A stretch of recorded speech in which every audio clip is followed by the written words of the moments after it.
Hey everyone, welcome to the Discover Virginia podcast. I'm Joseph Trahan, your host for the #1 video podcast in Virginia, where we explore the rich history, vibrant culture, and iconic businesses that make our Commonwealth truly special and worth talking about. So get ready as together we discover Virginia.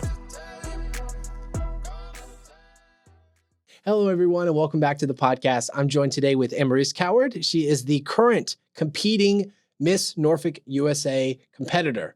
I don't even know if that's how you say it, but Miss Amarisee is here to talk about her objective to, empowering that younger generation of those young girls here in our community. And of course, providing that outlet for advocacy and of course, just bringing life and values back into the community.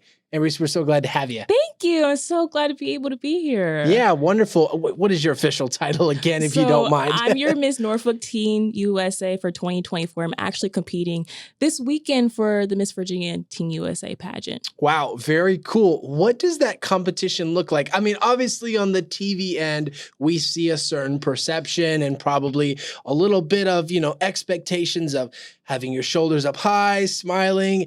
Is it all glitz and glamour, or like what goes into this process? So let's talk about the prize package first of all. So This year the prize package is like rapidly growing. It's currently $174,000 worth of prize package, but it consists of interviews, a 2-minute interview, on-stage question, evening gown, and fitness wear for teenagers. But for the Miss, it's swimwear. Oh, incredible. Yes. What are you most excited for this upcoming year? I love being on stage. I mean, I'm an actress. I hope to be a well-known actress on like major streaming platforms. So like, I really love being on stage anyways. So I think evening gown is my, favorite. That's your time to shine. Yeah. The evening gown portion. Yes. I love that. And so, diving a little bit more into the context today of, the pageantry life and also just, competing on a stage and representing values. Can you share with us a defining moment in your life that really solidified, your passion, for the arts as well as for the human behavior aspect that you, promote with your platform? Yeah. So I've been in acting in the performing arts for years. I started out in the Addicts Theater, and I'm so grateful for that program they had over there. And I was able to do like auditions for like Cox and like be on stage and do stage plays. And then later on in life, I went to Salem High School for the Performing Arts Academy, where I was a vocal strand. And right now I'm at Hampton University for the music program and the psychology program as well. And what I love about the arts, like all these years of what I've gathered, is that we can really have conversations that we're not able to have so easily through the arts. And it just isn't as blatant, but it's something that we're able to talk about. Because at the end of the day, we're supposed to talk about those topics that aren't as easy to talk about anyway. Absolutely. Having conversations like these and the ones in the shows to really kind of, broach subjects that may not be typical dinner conversation topics, right? Yeah. Is there a certain play or musical performance that really speaks to a message that you feel is most important or prominent for us to be speaking about, especially in the year 2024? Well, recently, I'm glad you asked that. Recently, I started making my own films. They're really focused on mental health. And as a psychology major, obviously, I love that topic of mental health. So that's definitely something that I've been focusing on. It's untitled as of right now, but it's definitely a work in progress. Wow. Very, very cool and interesting, kind of bridging that, studies with also, your personal journey in life as well. And obviously mental health is a significant part of your platform. Yeah. And it has really become more prominent and culturally appropriate to talk about, which is a good thing. Yeah. What personal experiences led you to becoming, more of a mental health focused advocate? And how do you hope to impact others, through your work, like your show that you're working on? Yeah. So my mother actually is a therapist. And if my acting dreams don't work out, I hope to take over her practice as a clinical psychologist. And I have a platform called Goal Setting for Girls, where I teach girls how to goal set, why to goal set, and how it can impact their futures, mostly young girls. And through that, I focus on telling them that mental health is the foundation of goal setting is really important, because that's how you're going to grow and be the person you are when you get older, So that's definitely something that I really focus on. Absolutely. And establishing a sense of self, right? Before you put yourself out there, because you got to kind of know who you are and what you're talking about. Now let's talk about that next, the goal setting for girls. And, that aims to really empower young women. Yeah. What inspired you to create this program? And of course, I'd love to hear a little bit more about the context of what that might look like for a young girl who is beginning to goal set, or maybe you're a parent looking to equip your child with goal setting. What does that look like? Yeah, so I started because, Lord, when I was younger, obviously I went to middle school, and middle school sucked for me. So I understand how it feels to be a middle school girl in a middle school world, and how everyone makes you feel, like not as worthy, and you have to have a really good center of self. And especially, it's really important because 20% of teens feel like they're not worthy. So I started that program because I understand how I felt towards that. And I have a workbook called Starting Your Journey, and I distribute those to help girls understand the foundations of goal setting and how you could really make an impact on yourself. I love that. Are there any quick tips or things that you like to point out if somebody's maybe on the fence about starting this, Starting Your Journey series, or perhaps some common questions you get around the context of my kid may be introverted, or they may not be outspoken. What do you say to someone that may be a little bit more shy or not very comfortable with establishing themselves? Well, for establishing yourself, I think it's really important to recognize what you like. When I was younger, my mom put me in all types of things. She put me in karate, she put me in soccer, put me in baseball, softball, basketball. So really getting a good understanding of what you like. Yeah. So you can branch out to understand what goals you want to meet in the first place, and really use words of affirmation and journaling. It's really about knowing who you are so you can set good and intentional goals at the end of the day. Absolutely. Absolutely. And I understand you yourself have set some tremendous milestones and goals, including being in the top 10 2 years ago, and then in the top 5 last year. Yes. And then hopefully this year securing Miss Norfolk Teen in the first place spot. But while we're looking at the heyday, your glowing achievements, I want to point out this one performing at Carnegie Hall. Yes, that must have been huge. It was. What was the experience like for you, and how did it influence your future endeavors in the performing arts realm? So, oh my goodness, I'm so grateful for all of the schools that I've been to. They've really had me have really once in a lifetime opportunities. I went to Carnegie Hall with my Performing Arts Academy at Salem High School in Virginia Beach. And I had such a great time because I was with my peers. I was 18, I'm 19 now. I was in New York City, doing all the New York City things, experiencing everything. But rehearsal was 4 hours long for a week. And the song itself was 4 hours long. And although it was quite tiring, I was still grateful to be able to do that. Yeah. So, yeah. Very, very cool. What was the song you sang? Don't ask me. I don't know. It was super long. It was a 4-hour song. I'm not joking. That is incredibly insane. I mean, especially considering water breaks and bathroom breaks. No. I don't know how performers do it. No, so very hydrated. Very esteemed position right there. How do you prepare?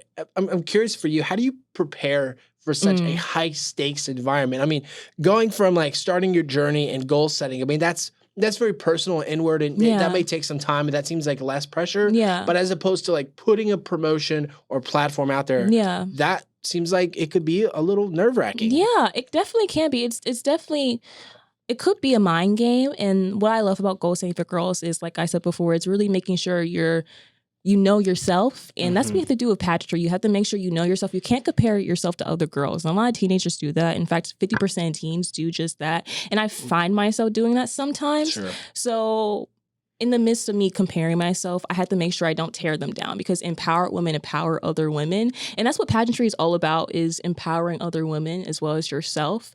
So I just really make sure that I'm I know who I am. I know what I have to bring to the table. And at the end of the day, if they don't crown me, it's not the end of the day. It's not the end of the world, I should say. So Yeah. yeah. Comparison is really tough, especially with, social media and of course other podcasts out there. I do the same thing myself, compare myself to other podcasters, but it's about the why. I think at the end of the day, why we do certain things. And I know for you, with over 3,000 hours at this point, dedicated to volunteer work, I'd love to kind of chat with you about that next. Can you share some of the most impactful volunteer experiences you've had and of course the why behind it? Yeah, definitely. So currently right now I'm trying to collaborate not only with Miss USA, but with an arts program that could connect us all internationally so I can help uplift other girls on a global scale. But I've worked with like Boys and Girls Club and for kids. I've done a bunch of one-on-one work definitely via Zoom during COVID. I was doing overtime and working at UOM a lot, mentoring young girls with that as well. So yeah, wonderful. I've done a lot. Absolutely. I know I was talking the other day, one of our featured guests on a previous episode, the Virginia Beach History Museum, and I was just talking with them the other week. And I'm like, what do you guys need? Like what conversations can we have on the podcast? Yeah. And they said, that arts piece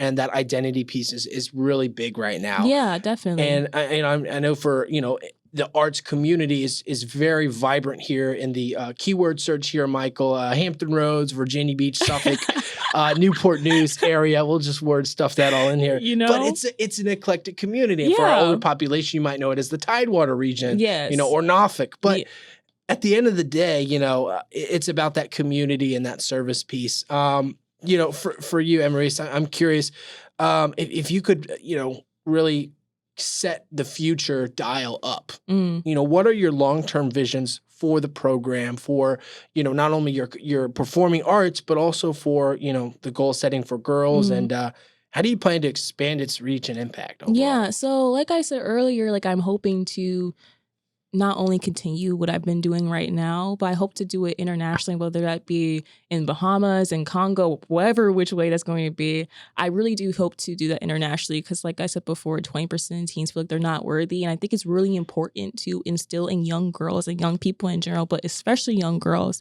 that they can be who they want to be, not who the world tells them to be. I actually I was able to be an honoree in the under 40. I was the youngest person there. And if you would have told me that 2 years ago, I'm like, you're crazy. Like there's a bunch of older people there. They have experience. But at the end of the day, it's what you choose to do and who you choose to be. And I hope to continue to do just that. And I also hope to expand my platform by writing more books. I have more books on the way. Obviously, I'm a published author. But overall, that's really my goals. And yeah. Very, very cool. And I know you have an entrepreneurial spirit as well. And as a business owner myself, here in the Virginia Beach area, serving all the real estate needs here in the community, I have to ask. Starting off with your ventures in gumball machines and then your baking business. What are some key lessons you've learned from these experiences? Oh my goodness. How they taught you about business and of course that probably that side you've got on the pageantry, which is just resilience and figuring out that identity piece. Yeah. Well, first of all, for the baking business, I found out that I hate baking cakes. I love cupcakes. Cakes are forever. I love eating cake, but baking cake is a little different, right? I hate it. So it's really finding out what you like and what your specialty is. I have gumball machines, but they're all pinked out. I love pink, obviously. So it's a great color. It's really finding what your brand is and how your money can make you money. My gumball machines make me passive income. I've been having them for about like 4 or 6 years. I was really young when I started them, but yeah. That's the things that they taught me so far, especially my mother being a business owner and being surrounded by a bunch of business owners. I've always had that entrepreneurial spirit on me anyway. So yeah, very cool. Now, that seems like a full plate. So I'm curious how you juggle, not only your academic pursuits of writing books, doing movies, but also pageantry work and also the side hustles that you have. Yes. What does a typical day look like for you? Obviously, you're doing a podcast today. Yes. You're dressed up. You're going to be going out and about. What does that normally look like for you? So this month in particular has been insanely busy. I just got done traveling. I actually swam with stingrays in the Bahamas like last week. So that was super fun, super crazy. Swimming with stingrays in the Bahamas. Yes. Wow, and they were like little sharks there too. So I had to make sure I wasn't scared by them either. Yeah. And then the day later, actually, I flew in on the 7th at 1 a.m. and then at 12 p.m. I had to do filming. And then the next day I got to pack because I had filming again for another shoot. And then the next day I had fitting 2 days later for another shoot. And then I was supposed to be filming yesterday, but it got canceled for whatever reason. And then I'm here today. So wow, that's just this what month. A full plate. Oh my goodness. But usually I'm in school and I prioritize school. And currently I'm in acting classes. So every now and then, like on Sundays, I have my acting classes, or I'm in choir. I'm in 3 different choirs. I'm in concert choirs. It's the highest choir that you can be in. But yeah, I mean, and then overall I have my pageant coaching that I go through as well. So I'm like constantly busy, but it's a good busy for me, because 1 week I'll be like super duper busy. Then 1 week I'll like be chill. And then I'll have another busy week. Sure. as well. Sure. Do you think that busyness is derived from like your early childhood life of like being exposed to all these different things? Or is it more of like a personality thing? I think 1 is a personality thing, and 2 is probably my mother as well. I really get a lot of things from my mother, my father as well. But my mother is definitely someone that is my role model. I probably get most of my personality from her. Sorry. And she's a really busy woman. I really appreciate her. She is just someone I really look up to, especially like starting her own business, from getting it from ground zero and where it is right now. And she's inspired me to become a therapist if my acting dreams don't work out. Yeah.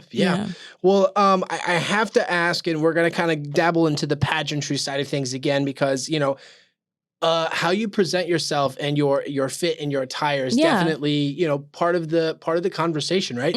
As someone who participates in pageants, how do you describe your personal style? Yes. And then do you have a favorite designer or fashion icon that you look up to for the inspiration part? Okay, so I'm glad that you asked me this. So for me, mostly when I compete in pageantry, obviously it's necessary. It's the fro. The fro is necessary. I dibble and dabble in all types of hairstyles, but the fro has to stay. Okay, that's one thing. I love it. And 2, I have a tendency. I'm not trying to. Most of my closet is like yellow or pink. I don't know what my problem is, honestly, but that's what my closet is. And I tend to lean towards a lot more Sherry Hill, or Ashley Lauren or Ashley Renee. They're actually one of our sponsors for this weekend. They have a gala going on. So yeah, those are definitely some designers that I lean more to. Very, very cool. And then what's your go-to outfit for maybe just a casual day out versus a glamorous event? So I rock my Converse all the time. They are beat up. They're so bad. I'm a Virginia Beach girl, you know? Yeah, Converse or sandals, right? Yeah, Converse or Birkins. Like it's one of the two. Like you have to do it. So I wear those, or like some like boy shorts kinda, or like a cute like breezy outfit or top. So yeah. Very, very cool. And you know, when it comes to, you know, your adventures and travels out there, I understand the Bahamas was probably a highlight for you. Have you traveled anywhere else interesting that was worth mentioning, or any travel plans coming up where you're looking forward to or excited to shoot? Yeah, definitely. I've been all over Europe, not all over, but I've been to London, I've been to Wales, I've been to Ireland and France. I'm actually going back to France for an opera camp. It's 2 weeks long, and it was connected by my school. That's why I keep saying I'm so grateful for my school. I keep having these like great shout them out all the time. Yeah, absolutely. So yeah, that's where I've been to so far. Yeah, and I want to highlight that feature too. Would you mind sharing your school's name again, and of course where it's located? Because a lot of people, when they are moving here or they have kids growing up, they're like, "Where are the best schools? Where are the best programs?" And it sounds cliche because we live here, but we're like, it's all really good. Just find out what you want to do, right? Honestly, I absolutely love Salem High School for their Performing Arts Academy. It's created the person I am today. Unfortunately, you cannot be double strand anymore. They have died with my generation, unfortunately. But I absolutely love it. I went to Salem High School for the Performing Arts Academy. I was a vocal strand, and right now I'm at Hampton University. And yeah, those are the 2 schools that I totally represent. Go. Absolutely, absolutely. And the HRBT will be done one day, and Yeah. still then you can commute or live on that side of the water if you need to, right? Yeah.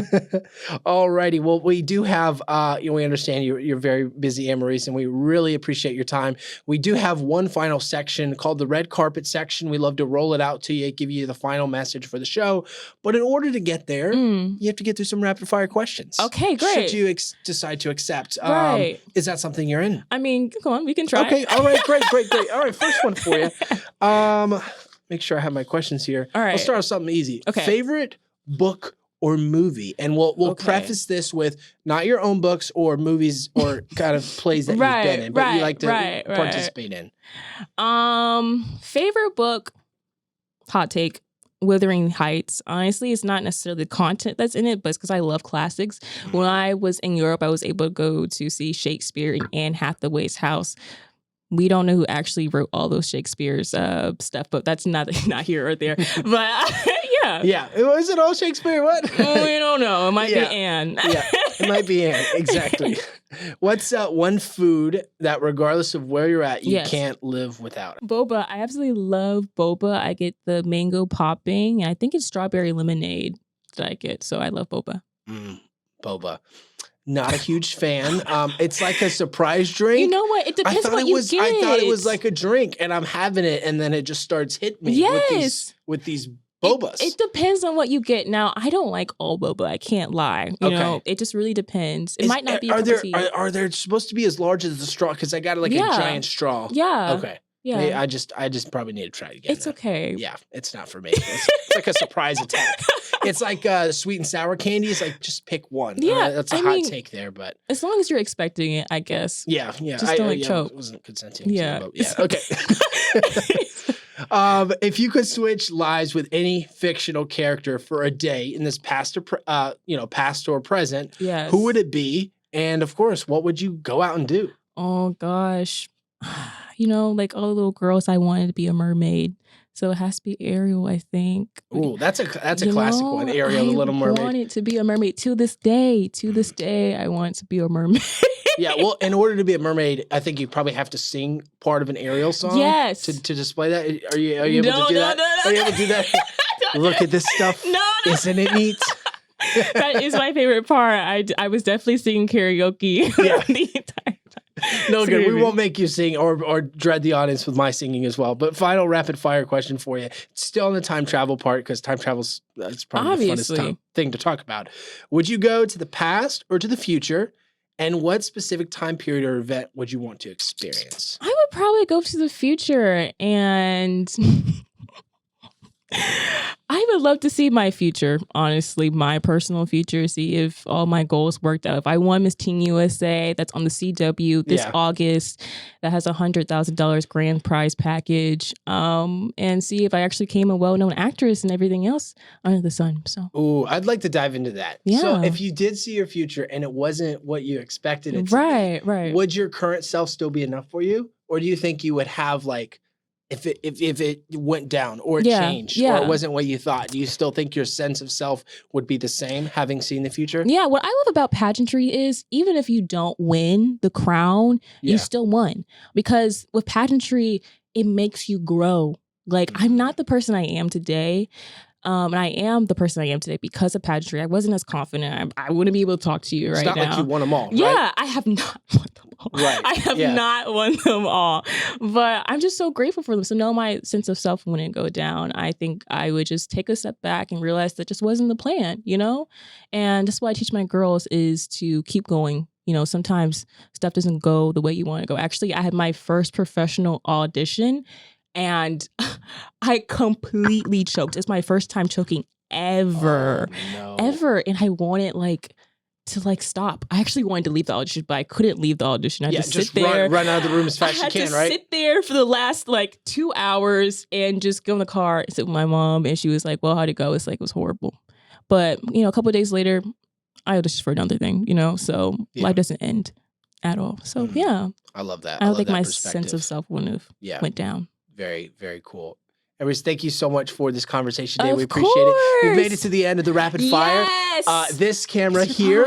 Actually, I think this camera. this camera Okay, here. cool. Go ahead and share any final words or messages you want to leave the audience with. The floor is all yours. I think that everyone should take a real look at pageantry. It's not what you think it is.